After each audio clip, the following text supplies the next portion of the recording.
What is going on, everybody? Landon here with Home Service Business Coach, and we're back again with our special guest who is special but not a guest. That's hilarious, Coach Jackson. Oh, thanks, Landon. Great introduction. Hi, everyone. No problem, man. No problem. Really boosted you up, man. Um, Guys, we're going to be talking, and ladies, we're going to be talking about a great topic, okay? Because we often are like, if I can just get somebody good. But the question that we want to ask is, don't want to just be hiring everybody. And Tommy Mello, to kind of set the stage at the huge convention this year in 2023, for those that were there, hopefully you were paying attention to this, is spending, what is it, Jackson, over $100,000 on a psychologist or something that has developed a program that has 99% accuracy with the system he's developed on if they're going to be a good fit or not. Like, are you friggin' kidding me? This is Very impressive. levels, right? Crazy, right? I couldn't believe that. But we're often, if I could get somebody that's really good with their skill, right? And what we call those are maverick employees. We don't want them. Jackson, we're going to get into it. The three problems that you'll run into with hiring maverick employees and what you can do to combat that. But Jackson, whew, okay, Tommy's spending 100 grand on making sure he hires right away from the get go. Maverick employee. It's really good to know. Not everybody's a maverick, obviously. What are the four types of employees? And let's just give the title, and then let's focus on maverick. Yeah. Okay. Let's jump into that. So let's start at the bottom of the barrel. Hmm. Okay? The bottom of the barrel employee that you just don't even hire. Okay. These are not people that you let on your team, is a low performer. And that's going to be someone without the skill that you're hiring for, whatever it may be. And they also don't have the characteristics of being a loyal employee or someone that is maybe a core value fit within your company. So these people just don't even get a chance. So just disregard the low performer. The next one we have, which is actually, in my opinion, the most interesting type of employee, because you wouldn't think it's someone that you really want on your team, but they're actually the people who can kind of come from behind, like the underdog, who has those great success stories within your company, and I've hired quite a few of them. Um, and that's going to be the loyal worker. And a loyal worker can be identified as a candidate, let's say it's before you've hired them, as someone that they don't have the technical skill that you're hiring for, but what they do have are a lot of attributes and characteristics of a loyal employee that it might stay with your company for a few years, and that also is a core value fit to your Hmm. business. And Hmm. that's the really interesting one, because I think that it's overlooked and these people aren't hired when maybe they should be. Because you're like, man, they don't really have the technical skill, but it's everything else that makes them so coachable and dedicated to the job. And those are the employees that you can actually turn into the highest tier of employee, which is a rock star. Hmm. It's the easiest transition to a rock star. And so, what a rock star is an employee that has the technical skill, and they also have the characteristics of being loyal and Hmm. showing dedication to your business, to your mission, and they're along for the ride. And that's who we want, right? In the other corner, we have our Mavericks. And the Maverick employee can be very deceiving to someone running a job interview. They come in, they've got all the technical skills in the world. They do great working outside. They've worked with ladders. They've worked in your industry. And you're like, man, this is a shoe in. This guy's been doing this. It's going to be easy to train him on the technical skill. And this is where a lot of companies go wrong in hiring. And Hmm. a lot of companies fail to create a good company culture that is healthy for the growth of their business, is because they fill their roster with mavericks. And that's what we're going to be chatting about today, is the issue with these mavericks, and Hmm. and how they can actually cause your business more grief, and they're not really going to be there to help you grow. Yeah. I love that, man. So like let's get into it. Like it's almost like that analogy with what a Mustang, a horse, very untamable, but has it could win the Kentucky Derby with the raw attributes it has, but just not tameable, just does not want to buck down, right? But is an absolute stud of a horse. It's one you look at, it's not one you want to kind of necessarily show to little kids at the fair, country fair or whatever, if you will, right? That's what I'm sounding. So like Jackson, there's got to be pros and cons. These guys are high skill. They're studs. They can get the job done. Or ladies, they're studettes. They can get the job done. No problem. They got the skill for it. What are some pros to Mavericks? But I really again want to touch on some cons because I don't want to paint this picture that it's all bad to hire a Maverick.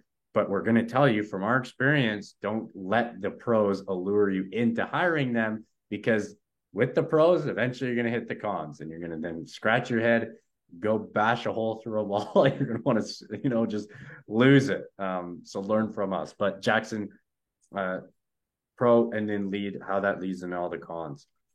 So yeah, their pros are that they're very adept to what you're doing. They've got lots of skills in the department that you're hiring them for, right? So in the business owner's eyes, you're like, oh, well, it's going to be really easy to train this person. They're going to be able to get out on a truck in a week or less. Maybe they've already, been doing exactly what your job entails, and they can get out in the truck the next day and start cutting lawns, start cleaning windows, start washing homes, start painting houses, whatever that is. But you have some things that come along with that. And by definition, a maverick is an employee that likes to do things their own way. They're typically a little bit different than the other folks on your team. They might be a bit of a loner. They don't work well, in a team themselves. And so this is what starts to create some friction. So, on one hand, yeah, they're really good at the thing you're doing, but on the other hand, they have a hard time fitting in with your business. And this is where the root of the problems come from. And what I've done is I've broken this into three different issues that we can dive into, and I'll just highlight those right now. Yeah. And we can just dive into each one. So the first one being is they don't get along well with others. The second one is they like to do things their own way. And the third is they're not going to be loyal and to your company. So which I would say is the biggest. I would say loyalty is the biggest. Oh, absolutely. And that's why I'm going to save that for last. Yeah, let's do it, man. Yeah, let's hop into so they don't get along. So they're like me, right? A very unlikable guy, highly disagree. I'm kidding. Yeah. But they don't get along. So okay, so they're not Canadians. I'm okay. Now I'm done with the jokes. They don't get along with their team members. Jackson, dive into that more. What's been your personal experience? What do you got for us with that? Man, I'm going to use an example that I saw from my favorite sports team, and I'm going to get some booze somewhere in the world for this, or in our country. But the Seattle Kraken last year, man, I got to highlight them in saying, in talking about this. When I say Mavericks don't get along with others, we start to run into issues with chemistry. And I'll relate this back to the Kraken in a second here. You start to run into issues with chemistry. And what you need to really win in your home service business is a team with chemistry. They get along. Their attitudes are infectious in one another, but they're good attitudes. And so that just uplifts everyone, right? We need this strong chemistry. And why I'm going to bring this back to the Seattle Kraken. Let's look into this real quick because I think this is really interesting. So these guys came from all these different teams. There's an expansion team in the NHL. So all these players were actually sort of outcasted from their teams. They were free agents. No one wanted them. They could have been seen as somewhat of a loyal worker, right? Where their performance wasn't there, but they had everything else in the making to put dedication towards something that they were really into. All these guys come together onto this team. The first year was rough. They had to figure out some stuff. But as they went along, they built this amazing chemistry with each other, and they started kicking butt. They made it to the playoffs. They made it to the second round of the playoffs. It ended there. But what I find fascinating is that this team came from a bunch of players that were outcasted by other teams. The only reason they did so well is because they found this chemistry with each other and they started performing at a really high level because of that bond that they'd made with their team, because of that chemistry. And they all got along really well. And you could see it in the way that they played, in their interviews and in their social media posts. You could see this amazing chemistry in that team. And so that's number one. These Mavericks aren't going to get along with each other. And if you don't have people on your team that get along with each other, they're not working as a team, you're not going to have a season like the Kraken did there. Yeah. You're just not. And it's really important. When I look at the team that we built at Mount Baker Window Cleaning Company, because we've been hiring with chemistry in mind. The other day, I came into my office and everyone was doing yoga on the floor. They had organized a Wednesday morning yoga thing. And I was like, whoa, what's happening here? It's because they've made this bond with each other. And what I find interesting is, we do have, he's somewhere between a maverick and a rock star on our team. And he wasn't there. He wasn't there. And I'm okay with you having a few mavericks on your team, but you're not going to build a business off it. But he was the only one who didn't show up, which is really interesting. Yeah. But what's important about this is the way that they behave with each other, because they get along with each other. They make this bond with each other. It makes the job more enjoyable. They hold each other more accountable to doing well and to being excellent. And we build this amazing company culture with their teamwork and how they interact with one another. And so if you have a maverick on your team, or a lot of mavericks together, that they don't get along with each other, you're missing out on this beautiful opportunity to build this team that can be so powerful just in the way that they interact and they communicate and they go, they're moving to achieve this one goal. Whereas a maverick, they're not set on your team's goals. They're not set on the mission for the business. They have their own interests in mind. Right? They're disconnected in that sense. And they're always going to be moving for what is going to be best for them and not necessarily for the team. And that can be really harmful for a business that is facing adversity or is just trying to grow and scale. If they're not fully connected to that with everyone else on board, then you're going to run into issues. Yeah, absolutely. And it's like, as you're saying this, I'm like, okay, how many movies is this? And you're watching a survival TV show or a movie and they crash land, and then the leader arises and they're trying to organize all the supplies together, and then you get the one maverick, right, who's also could be an alpha male who could be a leader but all out for himself. No, we should take another completely different plan, and why should you be in charge, and all these different things. Like, I just am, you have this picture that gets drawn up in your mind because you've seen it so often. High skill set, highly disagreeable, doesn't really work out at all. Like, to be honest, some of the best players, you can put all the best players on. And Real Madrid, for another sports analogy, they put the best. Watching the David Beckham documentary, they put the best players. That's what Real Madrid does. They have the money. They buy the best players in the entire world. Doesn't mean they're always going to win. Chemistry. A team with chemistry will beat a team with the best players in the entire world any day of the week. Yeah, if everyone's just trying to shoot the ball and they're not passing to one another because they don't have that chemistry, they don't have that teamwork initiative, then you're going to fail. Yep. No two ways around that, man. No two ways around. Which I guess brings us to our second point, Jackson. Do things their own way. And it's like, oh, that's pretty self-explanatory, but it ties into this soccer analogy. If all they're doing is shooting the ball, right? Doing it their own way. Coach draws up the play, right? And they're like, as soon as they get the ball, their job was to pass. And then the other guy was going to shoot. They just get the ball, they shoot it.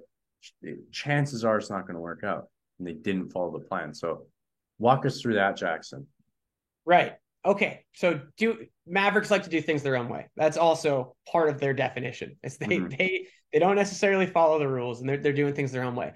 Now, why this is a big issue? If you are trying to grow your business and you're trying to scale your business, you need to have certain systems, certain SOPs, certain routines. You need to have everyone doing that the same way. Mm-hmm. If you have multiple employees out there doing everything their own way, how do you scale that? That's not repeatable. And so you have to find employees that are willing to follow the guidelines that you set out. And if you don't, you're going to run into issues. Well, why wasn't this done properly? Did you follow the directions? Well, did you look at the SOP? Oh, it turns out they're doing it their own way because they thought that this was going to be better. It's not going to work. That's going to be infectious to other people. Then everyone starts doing things a little bit differently. And then you have no repeatable actions in your business. You can't grow that way. You absolutely can't. And like a business that has grown to a certain point, they have figured out how to make systems and procedures for their employees. They've gotten their employees to repeat those over and over and over and over again.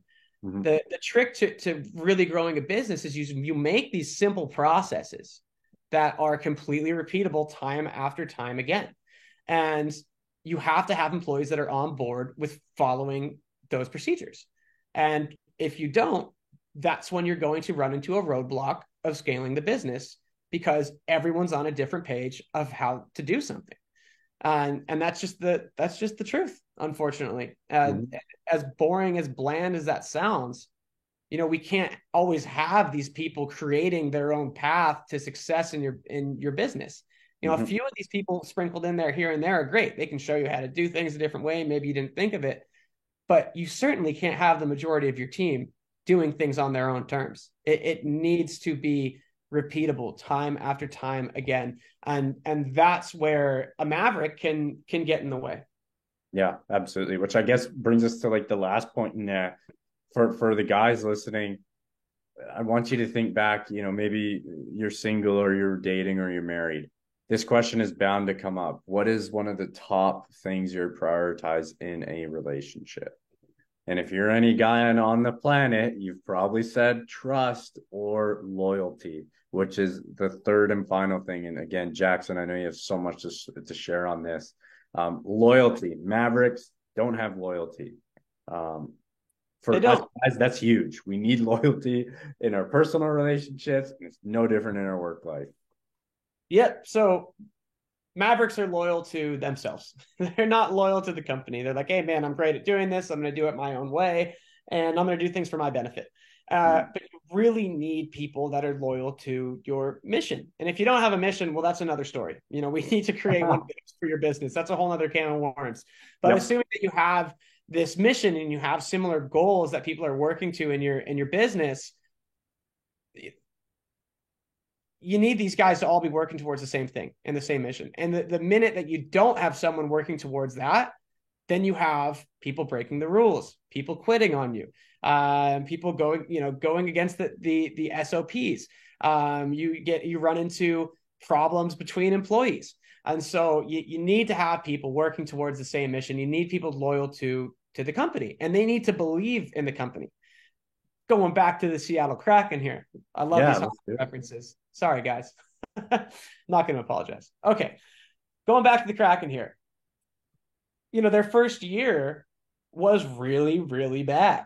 They didn't make any major changes to the people on their team, but because these people did have this teamwork that we were talking about before, they were loyal to each other. They were also loyal to the belief that they could have a great season, right? Mm-hmm. They really were. They believed in it, and they worked together to get to that point. They had a mission to do very well. They were all on board with that. They made it happen because of that. If the team was full of Mavericks, they would have been jumping ship. The disbelief that they could do something or be on that mission with their teammates, would have probably ruined their season, but they didn't. And so when you have these people going the extra mile to reach this similar goal and to be on board with this mission, that's when you can see growth within your business. Mm-hmm. Yeah, absolutely. It's like anything. Like if you wanna, in order for growth to happen, there needs to be trust and or loyalty. In order for loyalty to build, it takes time, and there has to be the essence of trust that happens.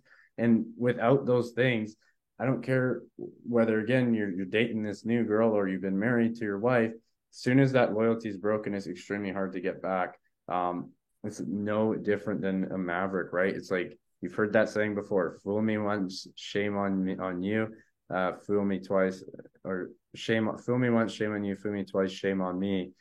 Fool me three times." And this is a J. Cole song. Goodbye to the peace signs. He's loading up. He's gonna let it rain on you, right? Like that's how important it is. Loyalty is for men, for the company, for employees, for culture, everything. And there's so much we could dive on that, but you guys inherently know that it's so valuable. And I want to bring up a direct financial impact of Mavericks that are inherently not loyal to your company is they will jump ship to go to another business if they're offering $1 an hour more, right?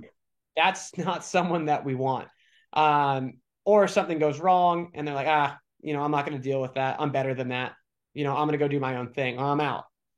If you keep having to replace your team members year after year after year after year, you have to keep training people year after year. You have to keep recruiting and hiring. It's going to cause financial hardship in your business. Mm-hmm. And really, that's one of the biggest root causes of people getting out of the industry. Or they're like, man, my business didn't work. I couldn't find people to work. Or I had to keep hiring, or people keep quitting.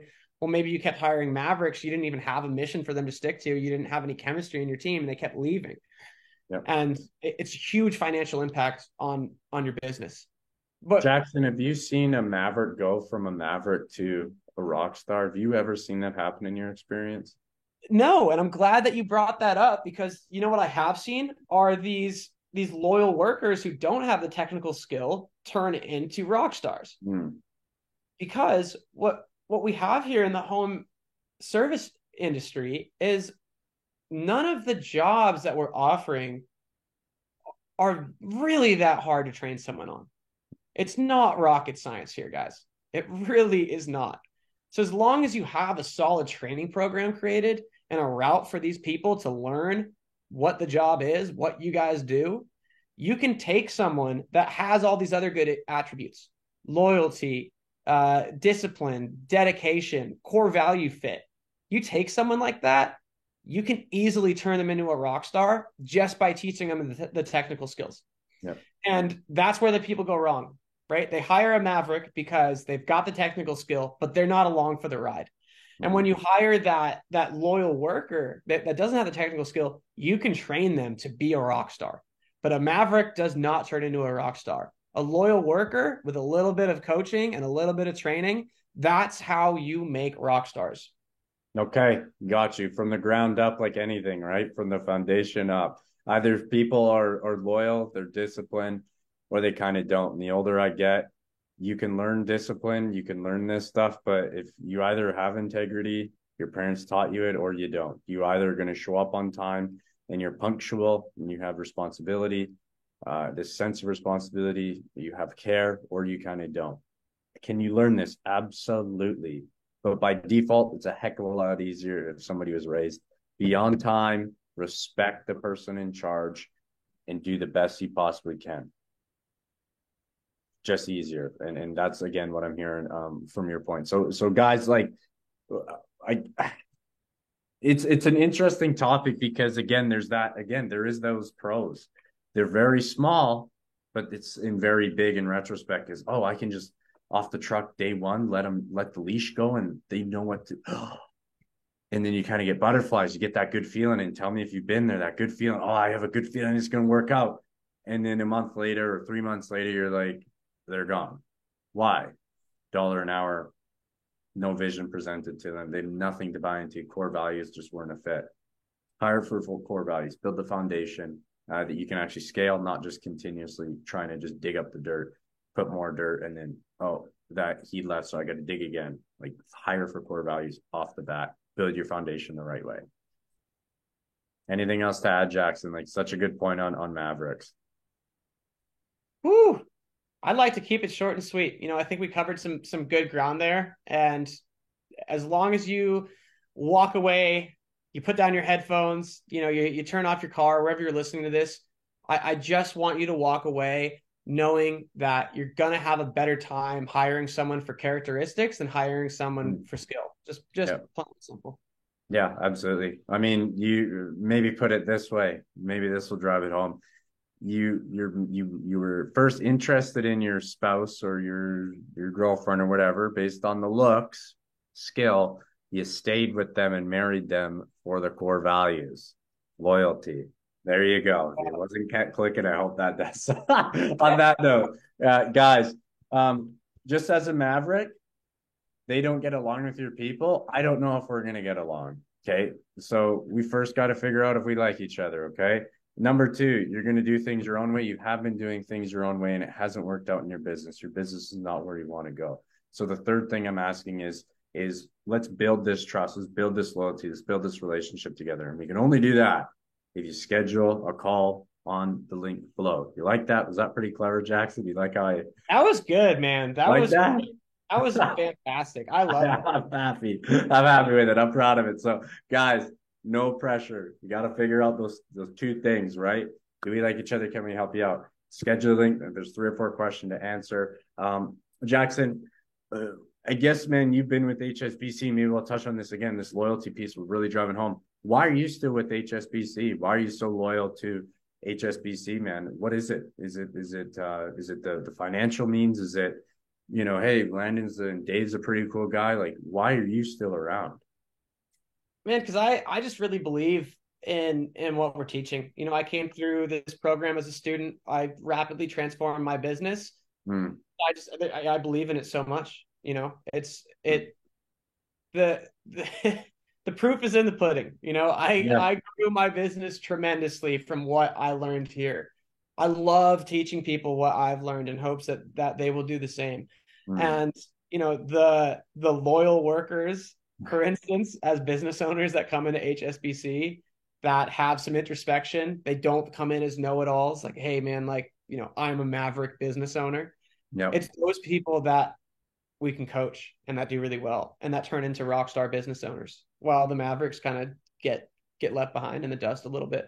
Yep, absolutely. And in the fulfillment is, I get this question a lot. Oh, what do you do? I tell them what I do. That's very unique. Do you like it? And I said, it's the most fulfilling thing I've ever done.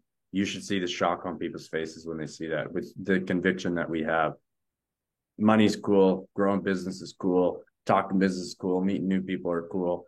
What's the most fulfilling is like, dude, you were struggling. You couldn't hire somebody. You were hiring Mavericks. You didn't have a good brand, whatever it is. Now look at you a year later, man. You got a couple crews out on the road. Got an office manager. Got more time with the family. What else do you want? And we can't do that. Can only help if you allow us to. And the only way you're going to allow us to help you is scheduling our call. So no pressure, but a heck of a lot of pressure. Expect to see you there. So Jackson, I appreciate your time today, everybody. I hope this finds you well. Landon and Jackson from HSBC signing off. Take care, everybody. See you guys.